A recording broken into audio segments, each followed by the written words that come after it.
as soon as you can in age, try to get your kids involved with your business or your profession as much as possible so they can start learning. Kids can be smarter than you give them credit for. And I just remember my time growing up, just driving around with my dad and just we'd be talking about real estate and like pointing out different things. I remember he tells me the story as a kid. I was like 10, 12 years old, and we got the one intersection, and there's three gas stations all around. I'm like, why are there three here? Like, this the people going this way can hit that one and that one. They call it, and like, lo and behold, a couple years later, one of them goes bankrupt and out. And my dad loved to tell that story. I was even just looking around as a kid and understanding kind of supply and demand of real estate.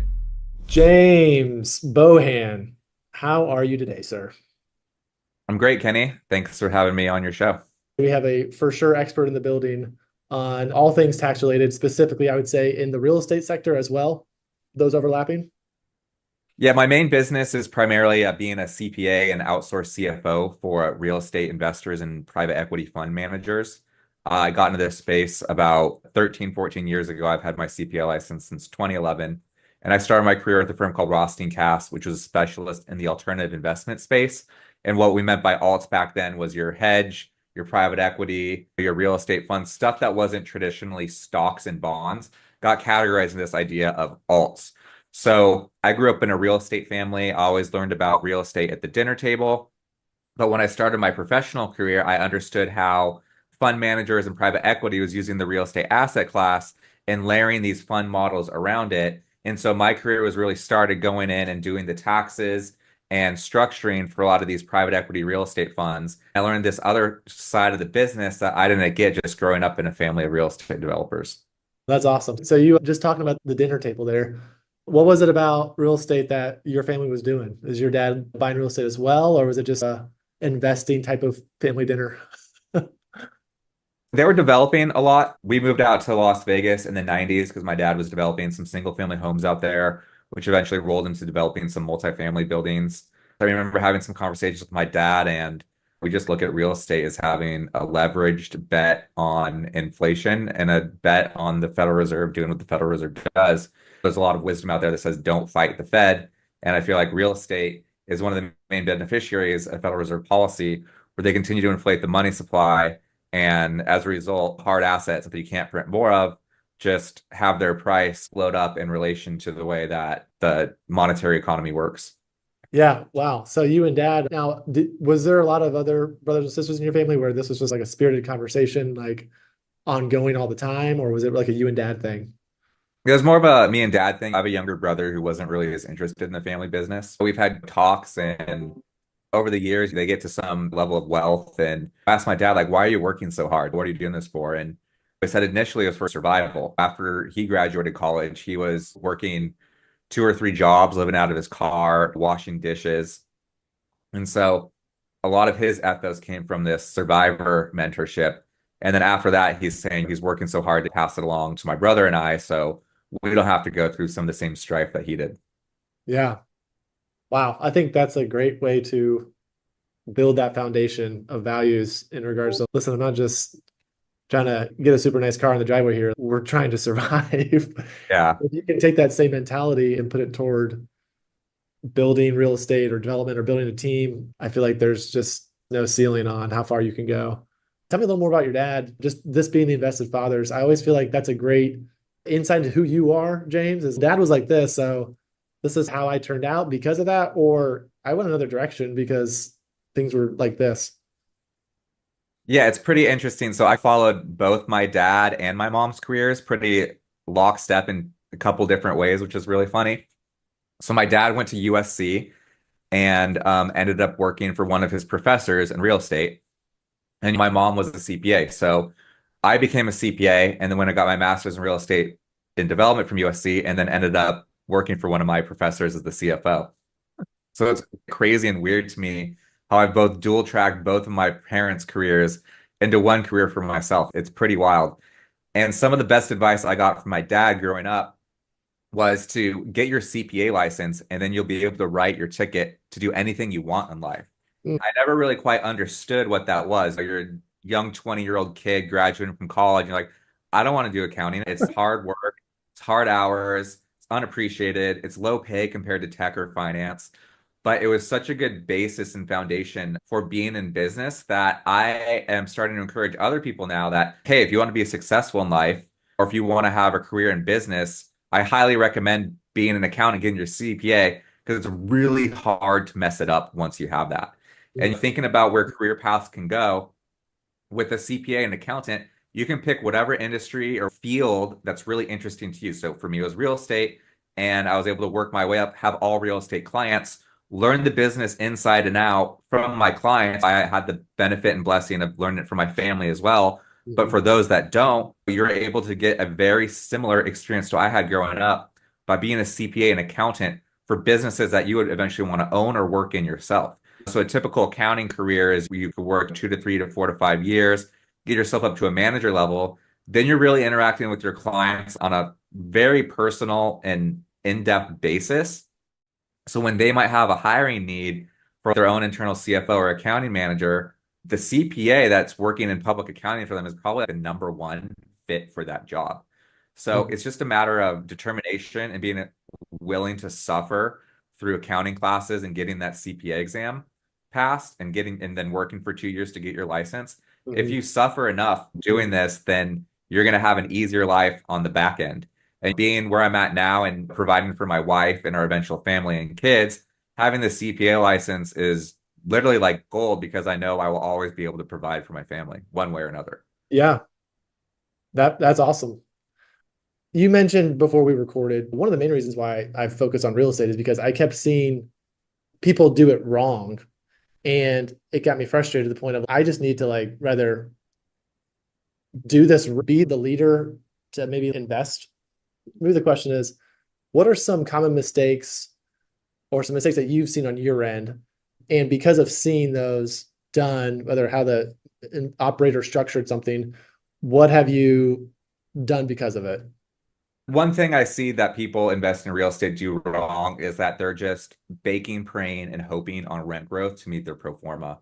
I would consider that speculation. A lot of time when I'm investing in real estate, I want to make sure there's forced equity in the project from the jump. If it's only an 80% occupancy building and I know I can go in with proper property management measures, I can jump it to 90, 95%. That's a solid NOI growth and that's solid value being delivered and forced equity from the jump. If you just buy something and hold it and hope for 5 to 10 years now it'll be worth more, that's speculation in my mind. So I think looking at projects and making sure, hey, where is the value I can add to this is something paramount when you're looking to make money in real estate. The other thing I see, and this is a study done on hedge funds, and so I'm not sure how applicable it is to real estate, but I'm sure there are some overlaps. It was a study that 50% of hedge fund managers didn't fail because they made bad investments. They failed because they had a bad back office. And what that means to me is, do they have an investor portal? Do they have an outside CPA? Is that CPA competent? Do they know about real estate? Do they have the proper attorney counsel? What's the internal controls like? Is the contractor or the controller stealing money? A very easy tip is the person who's cutting the checks shouldn't be the person who's accounting for the checks. And so just having some of these basic internal controls is important. And it's like an afterthought to a lot of fund managers. But I think as people should have a very disciplined approach to managing other people's money. I think this idea of having a fully established back office, whether in-house or outsourced, is important. And it shows investors that they're treating their capital investment properly and it's being looked after. Awesome. Yeah, I get asked a lot. So if you're talking to a new investor, I would say one of the most common things they say is, I don't even know what to ask. What should my due diligence be? Like, how would you direct me to say this is a good deal? I mean, I like you, Kenny. I think I trust you with $100,000, but can you help give me some things that I can vet? So it seems like you have lived that in regards to, hey, we're looking at the underwriting, but also let's look at the staffing, let's the process, the attorneys, all those things that just can mitigate some of these potential pitfalls. Is that right? Yeah, absolutely. It's something that I do with my CPA practice. I've invested with some of my clients before, and their attitude towards the back office is definitely one of the considerations I have if I'm going to be placing money with one of them. Yeah, that was my next question was how do you choose who to invest with? You've sat on the peek behind the curtain with some of these operators to see, hey, what exactly are we doing here? And maybe have seen a lot. Are there certain, I'm sure there's a lot of things, but what are some of the highlights on what you look for to who to invest with?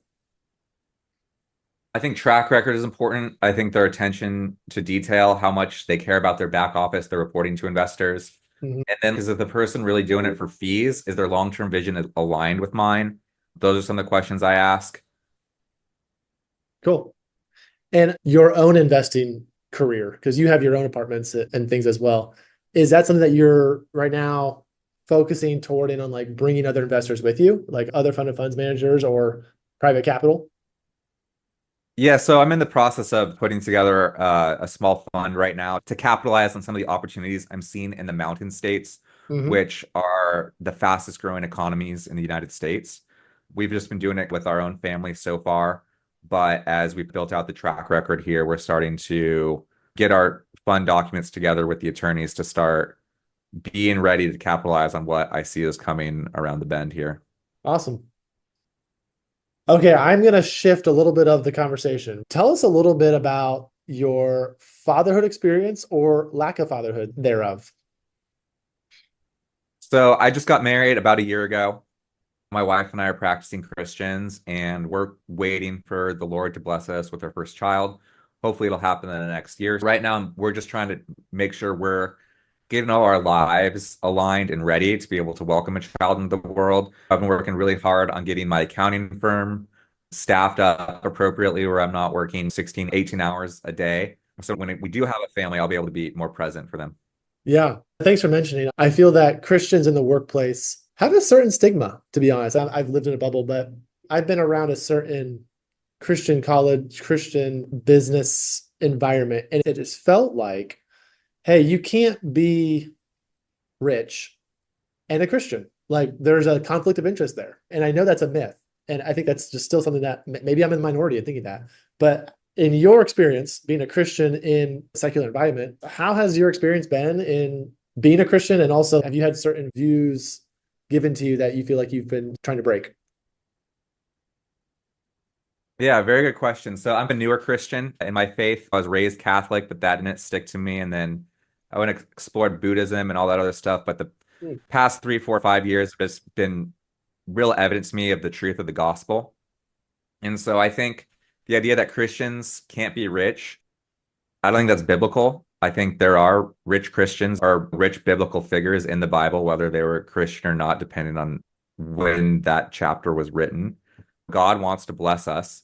And I think the ultimate way to look at it at the end of the day is that we're going to be custodians of this wealth. It's not ours. We don't get to take it with us. We just Mhm. get to manage it and be custodians and servants of that wealth while we're here on this earth. And so I think taking the perspective, it's not mine, it's God's, and I am the servant and custodian on behalf of this wealth that He has blessed me with.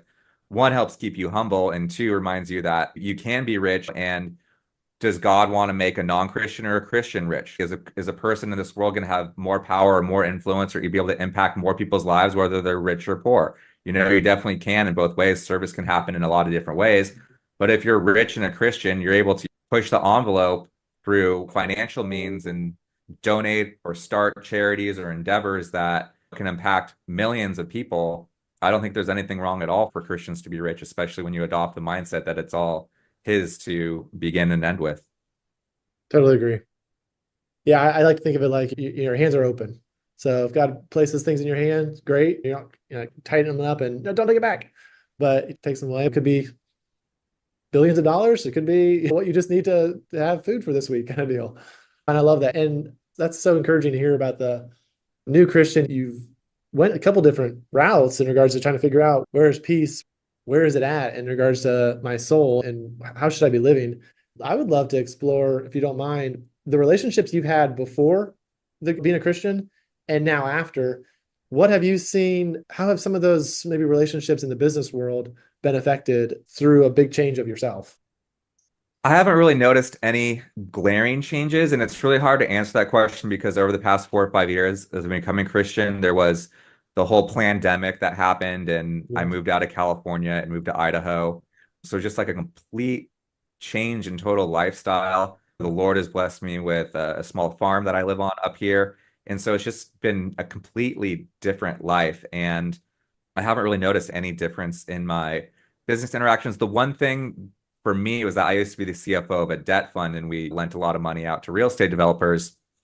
And so I had to do some more understanding and reading to see if money lending was an acceptable practice under Christianity, because Hmm. I had gotten some different understandings or feedbacks, but talking with my pastor helped me understand that in the business context, so long as it's not usury, their interpretation and mine as well as that lending is not haram and is allowed under the Christian faith. Yeah, that's really interesting. I think one of the things that I hear of sort of a buzz thing is, the Bible would say, be in debt to no man. And I feel like you could take that and be like, is a mortgage a debt? Am I doing something? Do I have to buy a house in cash to like to abide by that verse? From your profession and being a new Christian, has that been something you've journeyed down yet? I'm going to take the same stance as you. I'm not an expert. I'm willing to have a conversation on it. And so Yeah. I'm just saying it's like a spectrum. If you get into a bunch of credit card debt to live outside your means, then you're going Hmm. to be stressing out, you're going to be unhappy, and God doesn't want that for you. Right. Whereas if you take on zero debt and you're Dave Ramsey Right. and you tell him, Dave Ramsey, if I lend you $1 billion at 1%, will you take it? He's no, I won't take it because I don't take debt. Dave Ramsey, I can take that $1 billion and put it in T-bills at 3% and I'm getting 2% spread on $1 billion. But Right. no, I won't do it. I Right. think there's extremes there. I think Yeah. the idea with a home and just honestly, the root of the word mortgage is a little concerning. It's a Latin word, mort, death, gage, grip. You literally have a death grip over you to pay for your housing. I think if you can own your home free and clear, that's obviously a great endeavor. It's not achievable or feasible for everyone. I have a mortgage on my Hmm. house as well. Hmm. And so I Hmm. think just being prudent and proper with it, when you go into debt to live outside of your means, I think that's when you start to challenge God and say, hey, I need and want all this, but I haven't earned it yet. And so you borrow against credit, which I don't think is in line with what the Bible is trying to get at and dictate how Hmm. you should live your life in a way that's in harmony with God. Thank you, James. You've been married for a year, 13 months, actually, you mentioned before. And there's that idea of legacy and values. And you mentioned already like working 16, 18 hours a day might have been the norm for a while. I've heard you on one of the coaching calls, and you were spitballing so many things that I just did not understand, not because you weren't saying it, but it's because I felt like you were very knowledgeable on structuring these different things in the business world. So all to say is you've qualified yourself very much in your business role. As you take maybe some shifts in priorities as family starts to grow, obviously you're wanting to spend time with your wife. What are some things that are really important to you that the older James, who had all the time in the world to work on the business, would shift now? I've actually been able to focus and work more. My wife and I have adopted and come to the same conclusion, or we want to be on the same page of having a traditional marriage where we like to say she's the domestic engineer and I'm the provider. I get the house, she makes the home. Mm-hmm. Simple things like that that I think have been lost in this secular society. So honestly, over the past year, I've been able to just focus and lock in on work a little bit more, knowing that she's gotten the house on lock. Mm, excellent. So now that you guys have found each other, the different roles that you would say you can now focus more on the job versus before you might have been like keeping up with the house more or doing things that you were doing two roles. Now you're like, hey, here's the roles. This is working really well for us. This is what I feel like it should be. And you've been able to be more productive. Yeah, absolutely. Like before, when I was a single man, you'd be wasting time chasing women. And now all that time I can spend on going on a date night with her once a week and then just pour the rest of that energy into being productive for her and me and the family. Yeah. You touched a little bit on the idea of secular mindsets of roles and whatnot. One of the questions I ask on this podcast is what are some problems we see with that you see with other dads? Maybe not necessarily dads has to be the word there, but a fatherly role or like mentors. What are some things that you're like, man, if we could just get this in order, I really feel like the world would be a better place. Yeah, really good question. I feel like if dads had more time to apprentice their children and be in their lives, I've really tried really hard to set up my life to just be different and really own my own time so I can be there for my family in the future. And I think that when men go outside the home for 8 to 10 to 12 hours a day, they're losing a lot of time where they can interact with and apprentice their children. And so I think as soon as you can at an early age, try to get your kids involved with your business or your profession as much as possible so they can start learning. Kids can be smarter than you give them credit for. And I just remember my time growing up, just driving around with my dad and just we'd be talking about real estate and like pointing out different things. I remember he tells me the story as a kid. I was like 10, 12 years old, and we got the one intersection, and there's three gas stations all around. I'm like, why are there three here? Like, this the people going this way can hit that one they call it. And like, lo and behold, a couple years later, one of them goes bankrupt and out. And my dad loved to tell that story. I was even just looking around as a kid and understanding kind of supply and demand of real estate. No, I love that. I think that's really awesome advice. As dads, how can you bring in your kids into your work? Does it have to be this like completely separate? No, it's too hard to explain, or he'll just get in the way, or I don't know, whatever it is. Why not bring them in and have a little apprentice that you're going to be with for the next 100 years, however long you're alive here, and just get that relationship nurtured. Okay, from your firsthand experience, what's something that we could be doing today that would help us be a better, rather role model, mentor, or dad? I'm gonna say follow Jesus's example as much as possible, and that is to bring in 100% truth and 100% grace into our interactions with everyone, especially our family. Have you experienced, this is something that I'm sure husbands face all the time, but you have an argument or you do something that requires humility, asking forgiveness. Has there been something that you've seen God working in your life, or a huge victory on something where you were like, man, this was really hard to do. I did it. Some story of sort of like reconciliation, or some, hey, I messed up and this is what I did because of it, and I'm better because of it. Give any specific examples right now, but I think Okay. it's just adopting the mindset that failures can lead to becoming better. When you come onto this planet, you're destined to fail, and it's how you get over those failures and build up towards a success is important. I think when you get into arguments with your spouse or your family, they can lead to help resolve issues that may have not been talked about and a way for you to address and fix problems so you can have a healthier family and marriage. Yeah, absolutely. Wrapping up, James, tell our audience, number one, what are the best ways to track what you're doing, ways they could follow you? Thanks, Kenny. So I'm pretty active on LinkedIn. You can connect with me there, James Bohan, CPA, MRED. Then also my website has a lot of information about what we're up to. That's www.stonehand.com. That's stone like a rock and Han like Han Solo. Perfect. James, thanks for being with us today, buddy. We'll keep track of where you're going, and thanks for all your time. Thanks, Kenny.